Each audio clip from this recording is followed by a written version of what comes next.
This is going to serve as a bit of a companion piece live stream show to a video I dropped about 3 hours ago, which you guys are already giving a lot of love to, so thank you again for all that.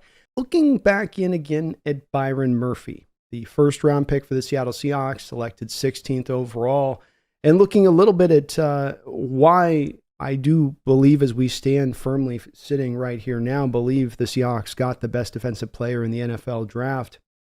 And then the player that I think the comp actually works best towards overall.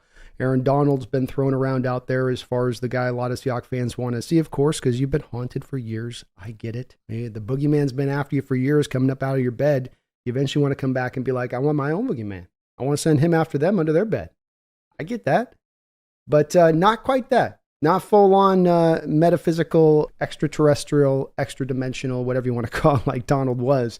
But still a really good player. And again, to me, when I was looking at the comparison, though I've thrown around the Grady Jarretts and the Ed Olivers and the Gene Akin comparisons, they just didn't ever quite fit for me with him. There felt like there was a little bit more after getting back in and really looking through this tape here after the draft and trying to look at it again with maybe a bit of a different set of eyes, if that makes any sense, to try to get a little bit of maybe what I might have missed the first time around when I looked at him and tried to assess, who he was as a player and what he was. But of course, the comparison I made and the belief is where I stand right now is that he is a John Randall comparable type player. Yes, the others do kind of fit. The Atkins does fit. The Ed Oliver kind of fits. The Grady Jarrett probably maybe fits the most of contemporary players. But historically speaking, a guy to me that captures what he could be if he can become and really tap into the skill set he possesses is Randall, a guy that just went off of that quickness and that early leverage win and the ability to get upfield while still maintaining the leverage win, while still being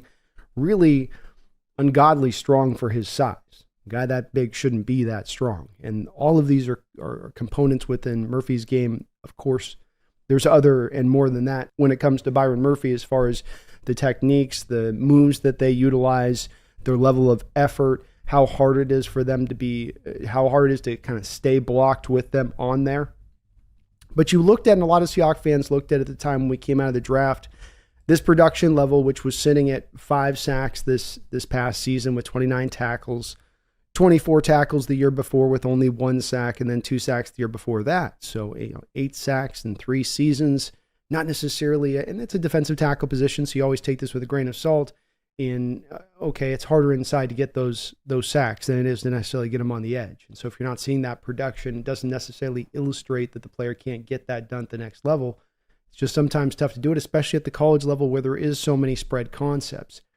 But this didn't totally tell the whole tale of that. And there's been plenty of players, by the way, that when it comes to this level of production have had similar level of production and still taken very high. Jalen Carter's last year production at Georgia, his running mate Jordan Davis there.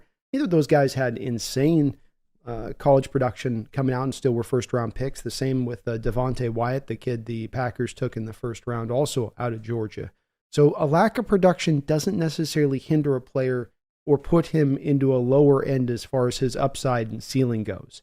There's going to be a little bit more to it on this, and we're going to get into this a bit here today on the show in a way that I didn't necessarily was able to do fully with the video. I want to expand on some concepts that I talked about in that video here to maybe better kind of lock in this point of why I've had my outlook changed a little bit in the view of Byron Murphy as we've gone along in this process, because these are not things that I think I gave as much weight to the first time through. Again, a different set of eyes, if you were, in how we're trying to look at this. When you look, though, at the things that were outside of your normal historical points that you would look to as far as the player goes and how they were rated and ranked, of course, something that does jump out with Byron Murphy was that he was your second highest rated player by PFF on the defensive line last year.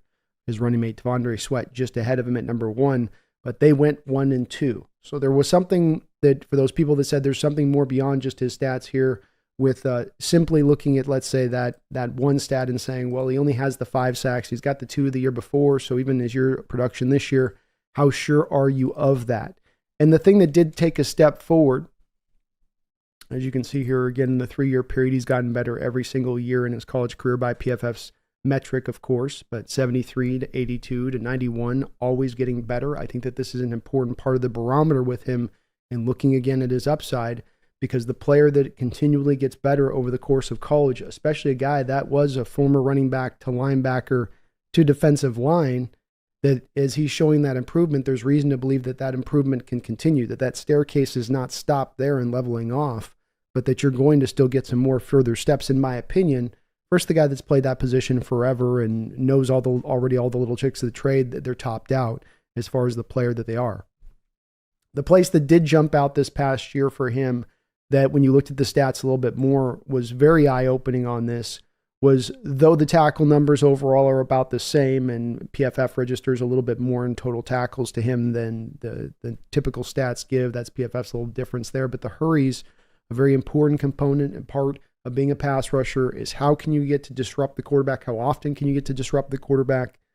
That's something that he was doing at double the rate, even over double the rate of what he'd done the prior year, where it was taking a big, huge step forward. And I want you guys to remember for a second a little bit of that 36 hurries over the course of this past season with some of the cut-ups I'm going to show you, because then I think we're going to kind of get a little bit more of the full tale told here of Byron Murphy and why I love the upside on the kid so much, why I'm warming up more and more to where I think he's going to be able to go as a football player. When we get on into the film with Byron Murphy, I can't undersell this enough when going back, and I don't know why it didn't register with me when I was going back watching him the first time. I definitely understood that there was times he was being asked to go over and play nose tackle role, 0 tech, 1 tech, but I didn't understand how often he was being asked to do it. We think about that like he's not just a 3 tech who every once in a while the team likes to get flashy and flip him over to the nose tackle. This is where they've really segmented a huge number of his snaps over to playing nose, where it almost feels like he's the main nose tackle and not Tavondre Sweat at times. And I think this is a little bit of a trick that this happens, because you see Tavondre Sweat out there and you go, well, that's going to be that's the 1 tech. That's the nose tackle right there. He looks the part. He's got to be the part. But instead they have Byron Murphy serving in that role, and serving in that role really well.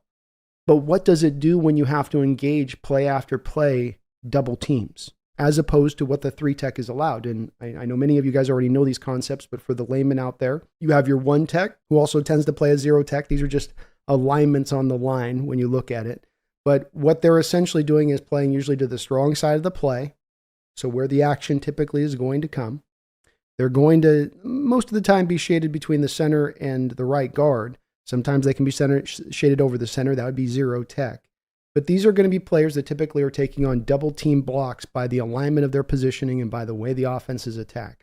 The 3 tech gets to be on the backside of the formation, and he typically gets to be aligned heads up over the left guard or shaded outside the shoulder of the left guard when you're playing, of course, a true blue 4-man front, which I know that this Ravens unit has a 3-4 background to it, but when they go to the 4-man fronts, it'll look a lot more atypical of those 4 down linemen, nose tackle shaded, 3 tech over here aligned. Like that's how you would have seen Justin Matabuke more often than not last season. So they're having him put into this role, which you wouldn't necessarily think, okay, sub 300-pound guy, stick him over there at nose tackle. That doesn't seem like a recipe for success. But he held up over there and held up over there firm. I showed a lot of cut-ups in the video that I dropped today on his ability to just be able to hunker down against that double team and not get moved, and still sometimes even worm his way around between the blocks to still get in there and make a play. But really, really special type of strength and power he's got in there. It's not the same pure explosive power where Donald could hit a guy and feel like he could send him across the bar, but it's that strong power where I can torque back, reverse back on you inside, and I can find my win. Even if I'm finding my win late, that's part of the difficulty in keeping these guys blocked. So a lot of double teams, what's that going to do? Taper down your production, isn't it? If I've got to engage double team, and then you mix this in with Texas's proclivity to really rotate through their players on that defensive line. It wasn't like you had the Seahawks from 2023 here, where their defensive line were, and Jaron Reed, get ready to go 60 snaps today, big guy. We need you. It wasn't a lot of that. It's a lot of they're going to rotate and roll guys through constantly. That's a method to their approach. And so that reduces down the number of snaps. You get all these other extra snaps then where he's being double teamed as a nose tackle. So you're trying to get the assessment point on that. And then we get to the pass rush. Then we get to the spot where you're really looking for the place that you could typically get wowed into, where you go, okay, playing nose tackle, that at least shows me he's competent as a run defender. If he can do that with double team, then I put him over at the 3 tech. He's going to hold up really well over there against just a single block. In fact, he's going to thrive. In fact, he's going to penetrate. In fact, he's probably going to be a TFL machine. But when we come to the double teams, they don't go away when we start turning Byron Murphy into a pass rusher. It's not merely then when he's a zero tech, that's where they're going to slide that out. It becomes going through the tape again and again, you start to realize, oh my goodness, 5-man fronts every time, 2 guys, go to Byron Murphy. I can show you Houston tape. I can show you Alabama tape from last year and Alabama tape from this year. Alabama tape from last year where there's a lot of good defensive linemen there. Moro Ojomo, who ended up getting drafted off that line, and he's the guy getting the double team there in pass protection. And again, to back this up, plays like this, we're going to start rolling through some of these plays. You may not see this really at first, but what you'll notice is that this is a play from last year, of course, with Bryce Young at quarterback for Alabama. Lined up as a zero tech here is Byron Murphy right off the snap. And I'm going to play this in slow motion for you guys to really see this here in a second. What you're going to find here with Byron Murphy is that he's going to end up with 3 guys all around him while his buddies are all in the backfield causing havoc. Because the lines that you watch when you watch the tape on this kid over and over again end up always kind of sliding towards him. Everybody ends up going, here's our problem. That's that little giveaway here. You know, where watch by the end of this play, you're going to end up with 3 Alabama players worried about him. He's off screen now. So that's why. But those are 3 Alabama players that go off screen there. Roll it again. Sorry, a little bit more speed so you can see it. You're going to see these 3 offensive linemen go off screen to cover him, to deal with him, leaving the rest of the guys, especially with the blitz, coming on the backside there where the back picks it up, leaving the rest of the guys there. There's a free rusher heading right there for Bryce Young because you got 3 offensive linemen around Byron Young. And he's going, why aren't you Bama? Aren't you all a 5-star? Like none of you can, it takes 3. I showed a cut up in my film of the Kansas State game where I paused it on the video that I dropped today where look at here right in the middle of your screen. That's 3 Kansas State linemen right there. I know it's a 3-man front from Texas, but you're still ending out with them going, let's get 3 to him. Rather than let's get 2, 2, 2, they go, no, let's end up with 3. And that's not like by accident. That's not him shading into one guy's gap or lane. That's 3 offensive linemen of Kansas State all breaking down onto him in pass protection. Whatever your opinion might be of a player, when you watch in college defenses, these guys, these coaches at the college level are very smart. They know their stuff. They're doing stuff for reasons, not just because. And if you're watching in and week out on the college tape, teams this worried about a player that they're going to double and triple team him in pass protection, you go, oh, okay, they're telling you how big of a problem this guy is and what an issue he is if they try to single block him. Here in more of a 3-tech kind of role, uses his hands, pivots off the first blocker. He's got a second guy right there waiting. The second guy doesn't pick anybody up in pass protection. He's just waiting on him the whole time here. See him locked in on him? So why no production? Why 5 sacks? Why I go to how he got the 36 hurries on the back of being doubled this much on pass pro, frankly, after watching this tape. Still ends up creating pressure on this play.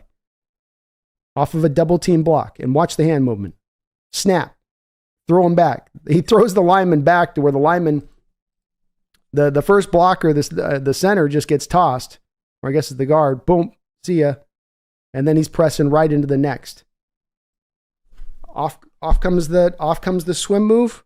Get the hands right back in with the leverage win, right on the low side of the chest. Start to bull rush and drive that guy back into the pocket. Sounds easy, but when you're going 1-2, 1-2. And that's what he does at times in that, as I call it, kind of somewhat chaining the moves together a little bit in that moment. But double teams, back to Alabama this year. Showed you getting tripled from the previous year. Here's him being doubled again. What happens when you double team a player? Other guys get an opportunity to hunt. Other guys get one-on-one opportunities, don't they? Which when you watch the film again with Byron Murphy, something else you get to see with him over and over again, where these double team blocks are allowing then other Texas defenders to just be able to go out there and really freelance in their pass rush. Teams were not worried about the edges of the Texas defense. They were worried about the interior of the defense. But this is Bama. This is the best of the best. This is a team telling you right here how good of a player they think he is. And I'll tell you go watch that Bama tape here against Texas.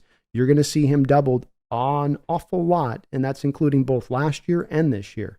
Back here again to Bama. Boom. Double team locks in. Sack on the backside. I take up the heat. My teammate gets to eat. This is what they call that force multiplier stuff, right? I know Brett Coleman likes to use that word a lot. That's the word apply here. Force multiplier. I'm going to draw those double teams. And then just think, folks, on a look like this. This is a four-man front. Just think about Mike McDonald running stack boxes, creating single opportunities for Byron Murphy when this double team's locked in pre-snap for the offense, being able to create free rushers once he gets the dedication of that double team. Think of all the little games he's going to be able to play with Byron Murphy out of that. Again, a double team, even your Huskies. Murphy was such a problem in this game, and he wrecked shop. This might have been his best game of the year, this Husky game. And even them, throughout the film, double this guy. Grubb said, he's an issue. And he still was marvelously productive in this game, by the way. He still came within, if Michael Penix didn't do such a good job on about 3 or 4 snaps of getting the ball at his hands at just the right time, of ducking at just the right moment to get around him, he definitely would have had a couple of sacks on top of the production he had in the run game here, but he was doubled throughout, just like this. So opponent after opponent, doubling him in pass protection, playing those nose tackle snaps, heavy rotation of Texas defenders coming through quite often. Why is the production not up higher? A little bit of an explanation. I like to say there's explanations or there's excuses and there's explanations. This starts to feel a little bit more like an explanation. He's not ceasing to give you great production because he's not got better technique or because he doesn't have the fire or the motor or because this reason or that reason that has something to do with things that he can control. These are outside of his control. He's being kind of the good soldier here and having to do a bit of the dirty work here. Unfortunately, when you get good, this is what happens to you is you're going to start to pull on some of those double teams. But if you're pulling double teams on like that, this is like what I like to say about DK Metcalf. If DK is pulling double teams, he's taking that corner, driving up the field and pulling a safety every single time. An offensive coordinator should sit there and smile and go, I can work with that. I can find some holes in around that. And I would say the same thing about a defensive tackle inside that's having the same kind of thing going on. So again, against Alabama, actually, I think this might be the single block. Yeah, we got a single block here. Something that stood out, I'm going to show it on about 4 or 5 cuts here, is another thing that, to me, again, is not an excuse, but an explanation, is the amount of times I watch Byron Murphy get held on the tape. He's got to win here. The Bama offensive lineman is very understanding of the fact that he's got to win here. This is the move that I showed you that's just out of John Randall's playbook. I start heads up against you as a center. I drive to the A gap off your right shoulder. You don't think I could get there that fast? I can. You then are in a game where you've lost the rep. So the rep is lost as soon as this is about a half second in. It's lost here. The rep's done. Now the Bama center knows it. That's why you got his arm around his neck, clotheslining him, because he understands the rep's done. You've gotten the win there. That's the Randall special thing that he really brings in. Now there's the stutter swipe that I talked about. There's the club move to the shoulder that I showed you guys, the high motor stuff. There's some other elements, the natural leverage win stuff, the ability to be quick laterally and upfield. But he got held a lot and it didn't get called all the time. This is kind of as blatant a hold as you're going to get. He wins the rep. If I'm an official watching, center goes, I'm going to lose this rep. Let me pull him around the back of his neck. It's right there in the open. There isn't a ton of bodies around him to sort of hide this thing. Doesn't get called. You saw that on a lot of the tape this year, unfortunately, with him, where he was just held an awful lot of the time. Again, taking on the double team. Lined up as a zero tech nose tackle here. The double team that he then provides. Notice how the edges are left unblocked by this double team, essentially. And this is what I say when I say the edges are, people didn't care about the edges against this Texas defense. They're like, we'll leave you unblocked and put two guys on Byron Murphy. And I understand just to me, it's kind of silly on it though, because this isn't a run play that's going to the far side of the field away. This is coming at this edge and they just leave him and the other guy unblocked to the other side. But why? Because when you look at the dead center nose tackle on this play, Byron Murphy, he's taking the 2 blockers. And do you see him getting moved far down the field, by the way? You see him losing a lot of ground? He's reading the play. So the natural movement he has here where he's drifting to the edge, that's him reading to where he knows the play is going to. That's not him getting just pushed out of the gap. Holding pretty strong there against the ground game, even against the double team. Another very impressive part of his game. Let's go back to Alabama a couple years ago. Like I told you, double team block comes in. Yeah, it's a 4-yard gain, but the double team doesn't really get him pushed that far off the ball, and he still comes in and makes the tackle. This is Bama. This is last year. This isn't when he's, we got to watch out for that All-American Byron Murphy. That's T'Vondre Sweat at the top above him. But look at that. Who's getting the 2 blocks? It's a duo block situation where they're both getting combo block there at the play at the start, but he does much better with what he's dealing with than T'Vondre does at the top side of the screen. And then again, this is Bama. This is grade A offensive talent. 2 guys. Watch this play again and understand when you watch the duo block happening with the top of the screen to T'Vondre Sweat, not top of the screen, but the guy just above Byron Murphy. Watch how his combo block guy scrapes down to the second level block because he knows, look, T'Vondre's turned sideways. I can get on down here to the second level block. What do you notice though when you look conversely when you're going to look conversely here at Byron Murphy's combo block there? Because the point of this is that when you're running these kind of duo blocks like this, you're putting 2 double teams on at the point of attack in the A gap on the 2 inside defensive tackles. And then 1 guy off of each of the combos is supposed to scrape down and get into the linebacker. Now, T'Vondre's guy scrapes down, but you notice how Byron Murphy's guy never feels confident enough on this play to scrape down to his linebacker. He never even attempts it. Again, watch T'Vondre Sweat above Byron Murphy here, where the block gets laid. He gets turned sideways. The combo block guy gets down to the second level on the linebacker. Byron Murphy holds up at the point of attack here against the double team, peels up off the double team to still get in on the ball carrier and make a tackle. And my little thing's off a little bit on this, but that's the guy he's against here. Again, a little bit with the effort. Again, with the double team on him. Still comes in and makes the tackle. So he's right across from where I've got the line punctuated here. I know it gets a little bit hard to see, so I'm going to slow it down on this one. He's actually right directly to the right of that marker I've got there. But he's getting double teamed right there at the point of attack. You can see doesn't get moved. That's not even a half yard of movement there. Gets back off the block, still comes in and makes the play. So double team, still gets off the block, still goes and makes the play. Again, you're seeing the heavy double team usage. It doesn't matter who the team is that I show you on this. I can go through every one of the opponents. And game after game, you're going to be watching him doing just like this, where he's aligned up here to the side. I mean, technically here he's in a 3-tech role. He shouldn't even be really pulling the double team here, really, outside of that this is the point of attack, so that's why the offense is running it. But by the alignment of things, you would typically think if this was going to go like more strong side, you'd be going over there with it. But teams are dedicating their resources to him. He's the problem. And you might get him to a knee there, but you're not moving him an inch with that double team. And again, you see that one guy's supposed to scrape down. See how late he is scraping off that Byron Murphy block? Because it's not getting laid good. He's having to stay on there a little extra more time. You know, these offensive line coaches will tell you it's like a rhythm game. Get that first combo block laid for just a sec, peel down, the back will be on your back. You hit to the linebacker, the back's running into the open field. But if you don't feel like you got the block set, you got to hold up there a little bit longer. You don't get back to the linebacker. The linebacker is then allowed to run a little bit more free. This is that fact we talk about when those linebackers where the defensive linemen need to keep them free. Keep me free so I can run, so I can get to the ball carrier. This is what they talk about. That lineman now can't peel off that duo block to get to that second level. He's got to stay there and hang because he's got a guy that, my guy doesn't have this guy quite cinched up quite right. It's not in that place here where it stands. Here we go against Houston. Another double team. Gets off the double team, still over there to make the play here. Basically splits the double team on this play. Gets down around the ankles to help in and make the play. Doesn't exactly make the tackle full on, but tell me he doesn't do everything he can do on this when you consider he just completely splits that double team right off the snap. So just because you double him doesn't mean you're going to move him. Doesn't mean he stops being a problem as a football player. And this is a rarity for me to see. Let's talk about this a little bit.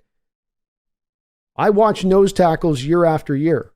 I can show you the kid Tyleek, Williams out of Ohio State this last year when he's maybe going to come out or not, and you're watching him. I can show you some McKinley Jackson tape out of Texas A&M this last year where these guys have moments where they're having to hang in there as the nose tackle and they're getting pushed. They're getting sent when they get the double teams. It's very hard to hold up as a double team when you're a big guy and you are a nose tackle and you're built to do it. It says something else when you have a guy at 6 feet tall, 300 pounds, also doing it and doing it on a regular basis despite the opponent. Bama or Houston, Washington or whoever. Every bit of tape you watch with him, he's in there holding up on those double teams and not just getting driven back. This is part of why that PFF rating, I always say, match it up to what you see on tape. Why are they grading him so high? Because they're seeing this type of stuff. And for them and their grading system, that's a rarity. When they watch these nose tackles over and over again, yeah, you're going to win some, you're going to lose some. And with him, it's a little bit more of I'm going to win some. Here we go against TCU. Again, splitting. Able to basically split the double team here. Get in on the play, make the play in the backfield.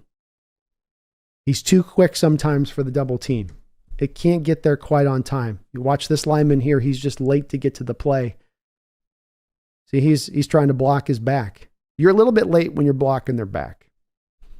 That's a bit of an indicator that you might have not quite gotten there on a timely basis. It's not all his fault. He's got to snap the ball, but Murphy kind of blows this play up there with that penetration because that combo block can't get locked into place by the time he's going to need to arrive. How about the Huskies? See if they can try to hit him with the double. Got the double block. Nope, doesn't work. And on this play, Murphy doesn't set the edge, but to me, he's fundamentally sound throughout the whole point of this rep, where he gets early penetration in the backfield. He's 2 yards deep. He doesn't over pursue the play.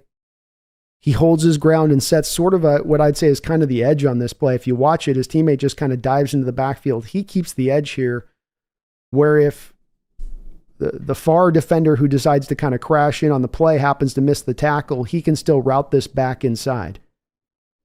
But he's controlling this all the way. And the first block you see with the quick, it's hard to see here, but watch with the combo block doesn't quite get there because the guy knows he needs to get down to the second level. And Murphy's already pushing to the spot. He's read it. He's driving the spot. 72 can only kind of get his hands on the shoulder, doesn't do anything to Murphy at that point. He's too quick to the spot to be in a position to block him with that combo block. And so while this play ends up being made by somebody else, it still is Murphy and the effort here he shows here off the snap. Part of it is the diagnosing he does as well to read it's going to be an outside zone run here, but forces it back inside, doesn't overrun the play. Very fundamentally sound as a player too. He can get tackled for losses when you do try to single him up, as I said in the video. Why is it that you don't get teams willing to single block this guy more often on the tape? Why is that something that doesn't happen as often? Because this is what happens. He's in the backfield before the snap and he's not offsides. I mean, this play is going outside. He's already set out a couch, a Lay's chair. He's put out a little table and's got a drink sitting there that he's sipping from. Oh, here's the ball carrier. I guess I'll go tackle him here now. He gets such quick early penetration, and one of those few reps you get to see on these kind where, he's not set up as a nose. He's set up as a pure 3 tech here. He gets a single block, and he's got the guy 5 yards in the backfield. Look at the lineman. He ends up falling over. Just watch the lineman just try to block him on this play. There's no chance. And he's so early to the spot. Like he's having a cigarette over here. He's chilling. I'll just kind of I'll hook him out here and take him down, I guess. Lyman had no chance in this play. That's why you see so many double teams on him on tape. As I say, these offensive coordinators they're gonna tell you what's going on with this player and why they need to do what they need to do to stop him and keep him under control. Another single block here against Bama. Why was Bama doubling? Why was Bama doing this all the time? What was causing them to feel like they had to do this all the time? This. Because when you single them up, this is what you got. Great hand usage, great quickness. You see that stutter swipe there? That's that move I talked to you about. Again, this is out of the John Randall playbook. Stutter swipe. Just like a basketball player, like a Barry Sanders in the open field back in the day. I'm going to stutter step the offensive lineman. I'm going to get him to lean to a direction I want to get him to lean. Bam, I caught you leaning to your right. I'm coming back left. Slap the hand off with a swipe move. Get clear to the quarterback. Bama's offensive coordinator saw this about once this last year and went, okay, we're going to have to double him in pass protection today. But this is where that to me, the shades of John Randall come into play so heavily at times. He sells this left. So he sells to his left. He sells everything on this play of I'm going outside your left shoulder. And he gets the lineman baited here. I'm going to show it again. So he gets the lineman baited to go this way. And then he's coming back with the swipe move. So now the lineman wants to recover. If I'm the lineman, I want to recover and come back. He's bringing the swipe move to make sure that he's cleared though. As my hands come back, swipe them back off. And then I've got my pathway to the quarterback. I'm by you. So watch it again here as early on the snap, you can feel how the lineman feels like he's going to my right outside shoulder. He's aligned to the inside shoulder. But this is Murphy's first bounce out with that stutter step, bang to the back, get the hands clear with the swipe, get back and create the pressure.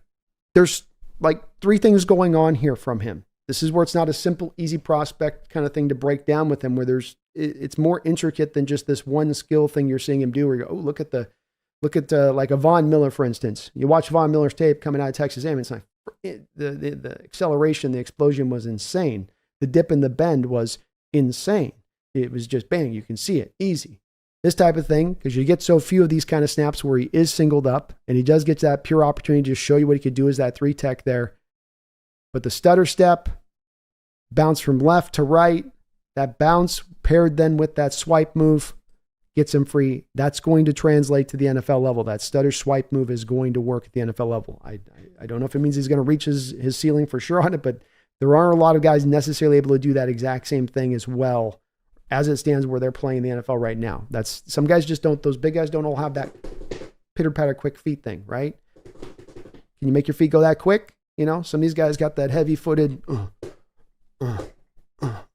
it's a little bit more like that if they try to do that. Another thing that was something that stood out to me with Byron, that's a reason, I think, a big cause and a reason for his lack of production this last year, had to do with his ability to finish. It's the place that he needs to probably clean up here now as we go along. But if he had just finished a little bit better, a little more often last year, you would have seen more people understanding cleanly like, oh yeah, this would be the best defensive player in the draft. You get plays like this where uses the hands, splits a bit of the double team there, and somehow Martinez, the quarterback, gets away here. It looks almost like this is almost like a magician's trick here where you look and go, hey, he should be going down. How did he get out of? He got out of that? Yes, he got out of that. And on this play, Murphy literally splits a double team. Double team block, bang, bang, get between them, pinball myself through. Just can't quite finish the move. And that's a lot of what does show up at times on him on tape. I'm going to show a few of these cut-ups where he's right there. If he can just finish that last little bit, he's got it there. Or how about this one? Again against Bama. Comes in, gets one of those few moments where he's single blocked up, looping around a little bit in kind of a sub-stunt roll here. Has the quarterback dead to rights in his sights. I got you. Damn it. So it's these kind of plays, easy enough to clean up. Just get yourself a little more under control here. Can't quite wrap it up, can't quite finish the deal there. Or how about this one? These are all from last season, by the way. Against Oklahoma. Got the quarterback dead to rights. Dead to rights here. Straight up through the A gap. Gets under the pads of the offensive lineman. Gets the leverage win. Employs the rip move. That's his clearing move when he gets the early win with the quickness, is get that rip move going. Straight to the quarterback. Quarterback's able to just kind of edge around. It's a nice little move there by Gabriel to get himself out of trouble. But he's so many of these snaps where he's just oh so close there to getting another sack. How about this one? Again, all from last season. Wyoming lined up as a nose tackle. Shows you the stutter swipe. Gets free and clear with it. That stutter swipe. Watch the feet again, if you can watch it here. Lock into how his feet look here. Pop, pop, pop. It's a 3-step pump, pump, pump, pump. But that's the stutter step. You're as a lineman, you don't know which way he's going to your left or right. And you're trying to read him on the direction. You're worried about his quickness. And he feels like, just like we saw before, he feels like he gets the guy leaning to the right. I'll slow this down just a little bit so you guys can see. He gets him feeling like he's going to my right shoulder. As soon as he gets that center feeling like he's going to attack my right shoulder, he cuts back across his face there and gets back to the right, to the other side, gets up under the pads, employs the rip move there, hits the quarterback, just misses the sack. That's as quick. I don't know how much faster as a pass rusher you can get into the backfield and he gets back here. I mean, this is instantaneous pressure where the lineman doesn't stop him even a little bit. But quarterback just able to throw it away at the right time. Here we go against Kansas State again here. Pressure right there in the face. Got him? No, I don't. Just dead rights again, kind of splitting a little bit of a sub-double team there. Just ends up spinning right past him. So a ton of these also snaps where the production is this close, where if he gets 3 or 4 more of these sacks, people look at the year a lot more different than sometimes people look at it with the production where it was at. And I do think some of this stuff is correctable. I don't think that he's blatantly going to just be a guy that gets near miss guy all the time or almost a sack guy all the time. I don't. And he will create pressures, which is a benefit anyway, whether he's getting the sacks or not. But I think he can clean this part up pretty easily. It just happened he couldn't close the deal this particular year at these moments as he was having this big leap forward in his game where the light bulb was going from getting stronger and stronger to like, woo, and it's like a spotlight, so to speak. Ton of holds, again, like I told you guys a little bit early on in this video, that you see from him over and over again. And these are blatant holds to me. I don't know what it is that the official was missing to not see this. I understand that they're just going to kind of let them play at the college level, but he gets the early victory here. 55 freaks out, grabs him by his shoulder pad and rips him down. So another thing where I go, this is an explanation to me, not an excuse, when I see it all over the tape at times with him where he's he's got to get past the one blocker and he never sees 65 grab his deal. And it's right there in the open. I mean, that's his blatant. And you can see 65 freaking out when he realizes he's not going to get the block in place. He goes, oh hell, look at him reaching. And then pulls and tries to be all sly about it. Or another play like this here. Splits the double team through. And I know that might not look bad at first, but the more you slow that particular play down and take a look at it, the more that you see he ends up at one point with both of these guys on either hip, the double team. So he's got them both on his hip here at this point. And then he just magically goes down right there. Just as he's about to split all the way fully between them. And you can see if you watch one of them get their hands right in on the side, and it's like, is it clean or not? Maybe it's a clean block. I don't know. I'll let you guys decide on that one. To me, I see a hook coming through on one side, and I see the guy grabbing and pulling down on the other side because he's just whooped their behind on that snap. Or even Washington. Even Washington wasn't immune from a little bit of holding. I'm just going to get you around the neck there and whip you down to the other side. No call. Don't know why he couldn't get calls. I don't know if he was talking trash about the referees or whatever, but again, just about as blatant as you get. He's past him. The rip move's going to get him cleared. Lineman knows it. Lineman's freaking out, knowing the rip move's about to get him cleared. I'm going to pull him down to the ground. A lot of snaps. I'm just showing you guys kind of a sample size so this thing doesn't turn into a 3-hour fest here, but a lot of these snaps where he's got the double team he's dealing with already. He cooks the double team. And then the guy, after he cooks him, just as he's about to finally go hit pay dirt, the guy completely clotheslines him. That's tough. So why is there not production? Why is there so much of this with this tape? It's because of this kind of stuff. It's not any one thing, but when you put it all together, when you pull it all together, to me, it makes a lot of sense. When he does get that single block, when he gets a double team here initially, though this is coming down to be kind of a screenplay, he still can show you that he can get back there quickly in the pocket, create that quick pressure, and get it done. More look here after all that tape of getting held and whatnot. Let's see him getting home here. Splits through all that, gets home. Buddies get there as well. But a few factors, just to summarize this, and I know I was a little bit long-winded on that, but that's why I wanted to do this as a live stream because I couldn't fit that in a 10-minute video. Number of snaps you're played in a nose tackle role, played in a role where you're going to take on a double team where it's going to be hard for you to produce as far as not just in tackles, but then as a pass rusher, if it's going to be a pass play. The number of snaps then that we have is a pass rusher that even when he's not aligned as a nose tackle, but as a 3-tech, teams still then dedicate the 2 blockers to him. Another easy explanation to go, okay, well, that makes sense as to why there's not a little bit more productivity from this guy when they're going to put that much resources. The heavy rotation of the Texas defensive line with the number of snaps they had their defensive linemen running, where they were going to run through their backups. So yeah, Tavondre Sweat and Murphy were their stars, but to me, in any one game that I watched at Texas, they didn't lean on them in any one game. And if Texas got up in a game, which being they were a good team, if they were up by a bunch of points, they weren't going to have him out there on the field for an extra amount of time.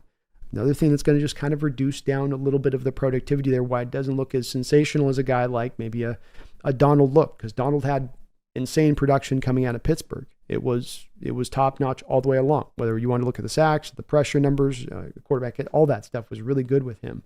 And while I've said he's not Aaron Donald, well, I have said that, I do believe that with the way I can look at some of this new, really taking in this new data and the overall look at this, I can see the upside of the John Randall. I can see the guy there that is the guy that can be this great pass rusher and can be a good one for a very long time in this league because he brings a skill set that is not normal or usual to the position.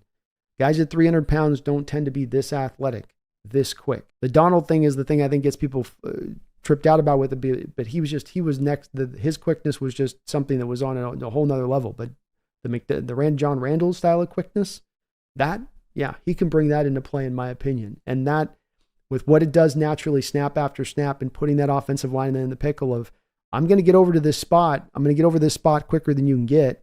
I can be lined up on your inside shoulder and I can get over here to your outside shoulder. And you're thinking I'm just going to shoot this gap straight up into the A gap. But what I'm going to do is post snap, I'm going to bounce all the way around. And it's that, as I say, quickness, both going lateral and getting upfield at the same time. Some guys can go lateral, right? But can you go lateral and then be also pressing forward at the same time? And so he's swooping around them to that outside shoulder, and they're cutting off the, post snap, they're leaning to that first A gap. They're not thinking you're going to come to the outside shoulder. No, they're not thinking you're going to go through the dark woods to get to the path, right? They think, you're going to take the open prairie path to get there. You're not going around, but they're going around. And the second he goes around, he's so quick to getting to that spot. He's even with that offensive lineman. Here comes the rip move to cut up into the lineman as that lineman's now trying to turn back. And now he's just rolling his way to the quarterback. And he's not doing anything really fancy outside of just that, again, game he's able to play there with that offensive lineman of pick where you think I'm going to go. And if you pick wrong, I'm going to have you beat, and I'm going to have you beat really fast. So it's increased the outlook to me of his upside and the potential that this kid brings. I think he is going to be an impact player in this league. I think he is just getting warmed up. I do believe that as well, as he is new to the position. As you can see at times, he's still kind of figuring things out there a little bit fully. Like, for instance, sealing the deal, getting those sacks where you've done all the hard work, you split the double teams, you bent around the edge, you got the quarterback dead in your sights, just now find a way to be under control there to kind of finish it up and get that sack and complete the deal. But he absolutely has the potential to be a Randall defender. He is going to be good against both the run and the pass. If it doesn't show you how good a guy at a 3-tech is going to be against the run, that they asked him in college to play so much of a predominant role as a nose tackle, I don't know what does. That is as clear as you get as a sign of saying this guy can hold up, and he can hold up well against that run game. So guy that will help this team on multiple levels, help you in the run game, help you as that force multiplier where if you're going to draw a double team down to him, you're going to see other guys have freed up options. You're going to see Mike McDonald to be able to run some games at times to be able to take advantage and feast on those offensive structures that try to build it to protecting against that Murphy factor if he can get up to becoming that type of player. And for McDonald, I think it just makes his scheme that much easier when he has a guy like this because of that. It makes his games that more intricate. It makes his games that much more harder to exactly read what you're going to do if you're just going to have to set out as an offense prior to the snap saying, we've got to dedicate 2 blockers to this one guy. We can't afford to just try to single that guy up. Another thing McDonald's scheme will do is with all of those stacked fronts, you might initially walk into the play up to the line of scrimmage and say, okay, on this play, we're doubling up Byron Murphy. Oh, we've got a double A-gap pressure blitz here with the 2 inside linebackers. Okay, let's pull the double team off. We're going to have to dedicate one guy to that. Boop, post snap, the 2 linebackers drop into coverage, but you have your guy now and Byron Murphy singled up with that kind of opportunity. So ways that McDonald can both help him and ways that he can both help Coach McDonald. So again, a pick that I've taken some time initially. I like the pick in the day. I, of course, predicted the night before the draft that the Seahawks in my final mock draft were going to take Murphy. So it was no shock to me when they did pick him on the day that they selected him. But understanding him as a player and the upside he is going to bring to play here took a while to get and fully understand. But now that I do understand it and is a little bit more clear, I'm really excited about what this kid is going to bring. Let me know what you think. Am I off my rocker? Is the John Randall comparison fair? Do you have a better one? Well, let me know down here in the comments or chat.